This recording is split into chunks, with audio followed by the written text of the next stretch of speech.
How to Train Your Dragon is a masterpiece. I recently rewatched it and oh boy am I glad I did. It's a wonderful magical movie about an unlikely friendship with so much heart and a fantastic soundtrack. I'm not going to lie, I was crying throughout this entire movie because of how special these films are to me. Yeah, call me what you want, I just can't help it. This movie is my favourite of all time, so without further ado, let's talk about what I love and what I hate about How to Train Your Dragon. This is Berk. Wow, what a brilliant opening to get the audience engaged. Straight away we receive an action-packed start of the villagers of Berk dealing with their pests. You see, most places have mice or mosquitoes, but they have dragons. I love how the action manages to be both kid-friendly and really badass, with the dragons and Vikings brutally destroying each other. But not only is this a fun opening, but it also immediately sets up Hiccup's character development. As Hiccup is running through Berk, Vikings including David Tennant tell him to get inside.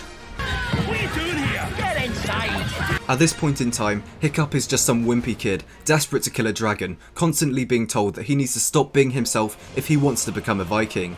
But this is Hiccup we're dealing with, so he rebels. He wants the ultimate prize of killing a Night Fury. This is a dragon who never misses, and is so fast it's never been caught before. Well, all that changes when Hiccup spots a Night Fury zooming through the sky, and he hits it with pinpoint accuracy with a device that his brilliant mind made. But unfortunately Stoic sees him as a screw-up. He tells him to go back in the house. So far, so good. The writers are believably setting up the development that all these characters have, and it's an impressive amount. They managed to pretty much develop the entire village in a really compelling way, but I'll get to that later. Anyway, Hiccup disobeys his father. We next get an interesting scene of Hiccup coming face to face with a Night Fury. He doesn't know it yet, but this is the most important decision of his life, because in the third film, we get to see what Hiccup would become if he made the wrong decision. So will Hiccup spare or kill this wounded dragon? At first he points his knife at the dragon, ready to murder it, but after having some doubts, he cuts him free. In my opinion, this does not show weakness, but strength. Killing the Night Fury would have given him everything, but he chooses to find another way. It's great character work. The dragon next pins down Hiccup to warn him off. It next attempts to fly away, but finds itself in a ditch. Don't worry people, this is just the beginning of a beautiful friendship. This is one hell of a tense scene, as both Hiccup and the dragon can kill each other. It's great that we are instantly shown that neither humans or dragons are straight up bad. It's an incredible way of showing the audience that both parties are misunderstood. The next day, after a training session that didn't go so well, Hiccup finds himself looking for the Night Fury again. When he arrives, the dragon is skeptical at first, but Hiccup kicks away his knife with some pretty awesome skills, and gives him a fish. The amazing soundtrack begins as we start to see their bond. Toothless is super cute and I want a dragon of my own. Unfortunately, I'm stuck with this small idiot. Hiccup and Toothless begin to trust each other as Hiccup draws him a picture. It's really wholesome to see them interact, as Toothless clearly loves his picture, so he returns the favour. His picture is not quite as good, but it's the thought that counts. Again, I have to mention the magical score here, as Hiccup and Toothless officially become friends. It made me cry like a little girl, despite being an alpha male in real life. My nickname's Muscular Max. You okay? Drawing pictures of each other is such an effective way of communicating to the audience that this will become a great friendship. As Toothless can't speak, having him draw pictures to show his affection is such a creative way of solving the, language barrier, or whatever this is. Anyway, Hiccup notices his tail is gone, so he designs a new one. This is perfectly set up at the start of the film, as we see that Hiccup is Gobber's apprentice for forging. Not only does he bring him a new tail, but also a bunch of fish, which was sweet. What wasn't so sweet is that Toothless takes off with Hiccup on his tail. This is where Hiccup discovers he can fly Toothless, so he gets back to work on a new saddle and a new tail. It's a lovely montage. It shows Hiccup learning what dragons enjoy and he learns to tame them. It's a really good edit showing us how Hiccup lives a double life. One where he shows love and another where he prepares to kill a dragon. Anyway, Hiccup's success impresses everyone but Astrid. But screw her, because Hiccup is finally succeeding. I'm proud of that guy. But compared to what he's about to do, performing well in training is nothing. Hiccup is about to do something crazy. Hiccup rides Toothless. He starts to believe in himself and he has the confidence to ride Toothless. This scene motivated me in real life when learning to drive. Every lesson I took, I would think about the moment I passed and being able to drive on my own.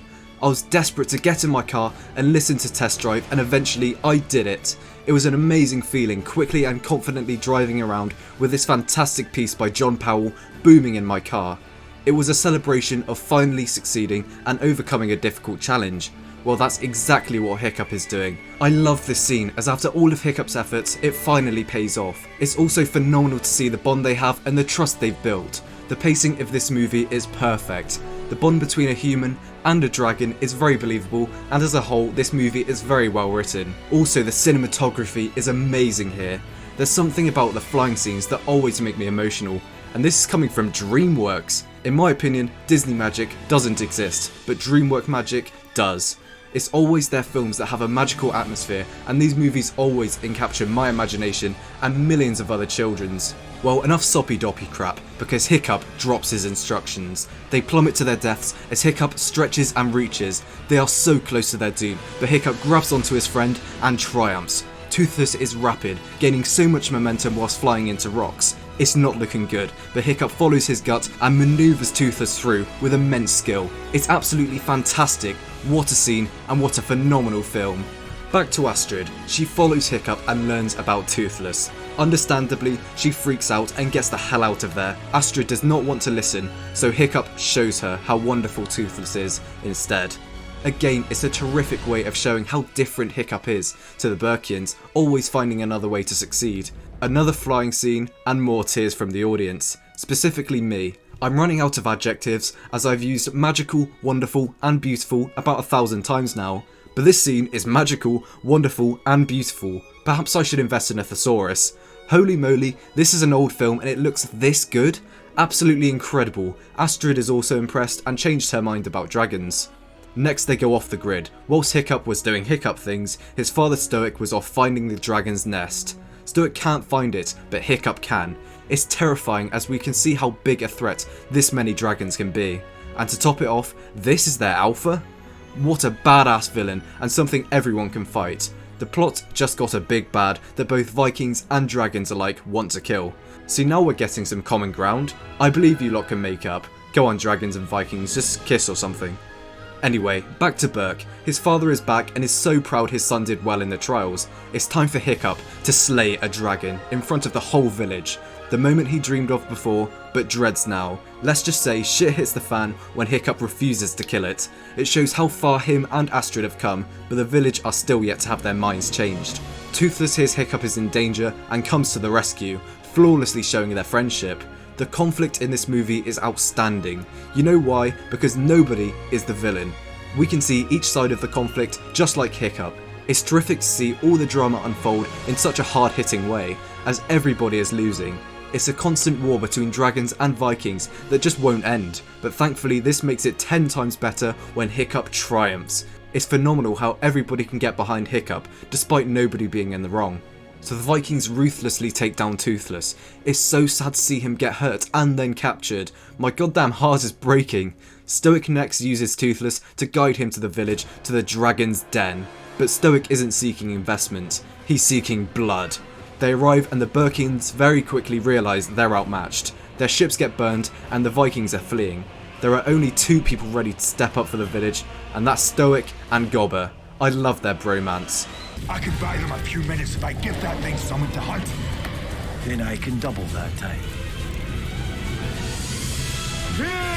Oh no! Both brave men are offering their lives to the great beast. Then suddenly Toothless and his friends swoop in and save the day. The dialogue is brilliant. Gobber basically says that Hiccup is every stubborn Viking you ever were, which is a fantastic quote. What makes this scene even better is that Stoic nods in agreement, finally seeing Hiccup as the wonderful Viking he is. Astrid takes Hiccup down to the boat filled with fire so he can save Toothless. However, Toothless gets submerged, so Stoic has to step in. Not only does he save Hiccup, but also Toothless. It's even more development that again makes me cry. Oh dear, Astrid's in trouble, quickly being sucked in by the beast. Thankfully, in the distance we hear that iconic sound of the Night Fury. Astrid is getting closer and closer to death, but suddenly Toothless zooms in and zaps the colossal dragon. Astrid is falling, but just in time, Toothless catches her. The music kicks in and we get a cute moment between Astrid and Toothless. It's time to take to the skies. Toothless is heroically leading the beast away from his loved ones, and they appreciate it, cheering Hiccup as he passes by.